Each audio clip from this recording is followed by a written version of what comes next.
अस्सलाम वालेकुम वरहमतुल्लाह। मैं हूं बिलाल साजिद और हम डिस्कस करेंगे ट्विटर पे जारी एक बड़ी ख़तरनाक जंग को, जिसमें एक तरफ रऊफ़ कलासरा साहब हैं और दूसरी तरफ एजाज़ सैयद साहब हैं। दोनों ने अपने अपने मोर्चे संभाल रखे हैं और दोनों साहिबान और इनके हवारी एक दूसरे पे लफ्ज़ी गोलाबारी करने में मसरूफ़ हैं। इस जंग का आगाज़ तब हुआ जब रऊफ़ कलासरा साहब ने अपने पर्सनल ट्विटर अकाउंट से ये अनाउंस किया कि उन्होंने पब्लिक न्यूज़ पे आमिर मतीन साहब के साथ एक टॉक शो ज्वाइन किया है जो मंडे टू फ्राइडे नशर होगा और उनके चाहने वाले उन्हें टीवी स्क्रीन पे दोबारा देख सकेंगे। इसके जवाब में जनाब आसिम सलीम बाजवा, जी हाँ वही बाजको ग्रुप वाले जनाब आसिम सलीम बाजवा, उन्होंने रिस्पॉन्ड किया, रऊफ़ कलासरा साहब को वेलकम किया और इस खुशी का इजहार किया कि बड़ा मज़ा आएगा रऊफ़ कलासरा साहब तो वापस स्क्रीन ते वेख के। इसके जवाब में आसिम सलीम बाजवा साहब को रिस्पॉन्ड करते हुए रऊफ़ कलासरा साहब ने शुक्रिया अदा किया और उन्होंने कहा कि सर, बावजूद इसके कि हम आपके बारे में बड़े क्रिटिकल किस्म के वीलॉग करते रहे हैं, लेकिन आपने बड़ा अच्छा जेस्चर शो किया, तो मैं आपको बड़ा थैंक यू करता हूँ, शुक्रिया अदा करता हूँ। कॉमन कर्टसीज़ जिस तरह होता है दुनिया में तमाम लोग करते हैं। तो हुआ ये कि ये सारी गुफ्तगू आसिम सलीम बाजवा साहब और रऊफ़ कलासरा साहब के दरमियान चल रही थी, लेकिन इस दौरान हमारे एजाज़ सैयद साहब को एंटी एस्टैब्लिशमेंट वाले कीड़े ने तंग करना शुरू किया। वो आए और रऊफ़ कलासरा साहब को रिस्पॉन्ड करते हुए कहा कि अगर किसी शख्स ने बाजवा लीक्स के हवाले से रऊफ़ कलासरा साहब का कोई वीलॉग, कोई कॉलम या कोई पोस्ट देखी हो तो मुझे भी इत्तला दी जाए। ऑब्वियसली इस बात पे रऊफ़ कलासरा साहब की हट गई और उन्होंने एजाज़ सैयद को रिस्पॉन्ड करते हुए कहा कि जब आप डॉन टीवी में नौकरी के लिए गए थे और आपने मेरा रेफरेंस इस्तेमाल किया था तो ब्यूरो चीफ अरशद शरीफ ने मुझे फ़ोन किया और मुझे कहा कि ये आपका रेफरेंस दे रहा है और आपको मैं इनकार नहीं कर सकता, लेकिन बंदा ये मुझे सड़क छाप लगता है और उस वक्त मेरी वजह से आपके घर का चूल्हा जल गया था और आपको नौकरी मिल गई थी। तो ये बैकग्राउंड है उस जंग का जो ट्विटर पे एजाज़ सैयद और रऊफ़ कलासरा के दरमियान जारी है। अब इसमें दो चीज़ें हैं जिन्हें हाईलाइट करना ज़रूरी है और इसी वजह से हम आज इस मौजू पे अपने वीलॉग में बात करना चाहते हैं। सबसे पहली बात तो ये कि जो बात एजाज़ सैयद ने की वो अपनी जगह पे गलत है। आप ज़रा गौर कीजिए कि हुआ क्या। रऊफ़ कलासरा साहब ने अपने प्रोफेशनल कैरियर में एक नई जॉब की अनाउंसमेंट की। आसिम सलीम बाजवा साहब जो अपनी प्रोफेशनल रिस्पॉन्सिबिलिटीज़ में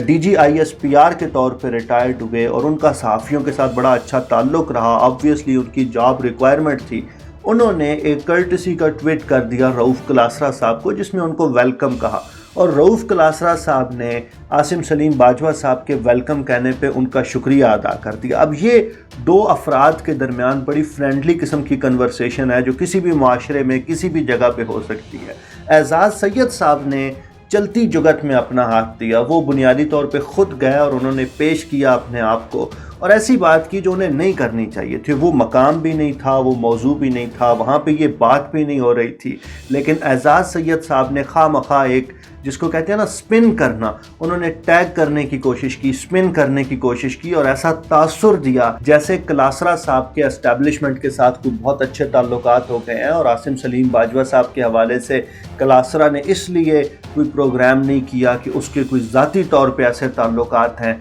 या वो ज़ाती तौर पे कंप्रोमाइज़्ड है। अगरचे एजाज़ सैयद ने ये बातें कही नहीं, लेकिन जिस जगह पे जिस तरीके से उसने ट्वीट किया वो बुनियादी तौर पे यही स्पिन करना चाहता था और यही तासुर क्रिएट करना चाहता था। अब ये तो पहली गलती है जो एजाज़ सैयद ने की। दूसरी गलती वो है जो रऊफ़ कलासरा साहब ने की और रऊफ़ कलासरा साहब ने वो टिपिकल मिस्टेक की जो हम में से बहुत से लोग इस तरह के वाक़यात में करते हैं। हमारे दोस्त हैं रिजवान न्याज़ी, वो अक्सर कहते हैं कि आपको रिएक्ट नहीं करना चाहिए, आपको रिस्पॉन्स करना चाहिए और अनफॉर्चुनेटली रऊफ़ कलासरा साहब ने इस केस में रिस्पॉन्स नहीं किया बल्कि उन्होंने रिएक्ट किया है। उन्होंने जैसे ही एजाज़ सैयद का ट्वीट देखा तो उनका पारा चढ़ गया और उन्होंने एक ऐसी बात की जो उनके मकाम, मर्तबे, उनके स्टेचर के साथ मेल नहीं खाती। बुनियादी बात यह है कि अगर किसी शख्स को आपकी वजह से नौकरी मिली, आपके रेफरेंस की वजह से किसी के घर का चूल्हा जल गया, तो आपको इतना कम ज़र्फ़ नहीं होना चाहिए कि ज़रा सी बात हुई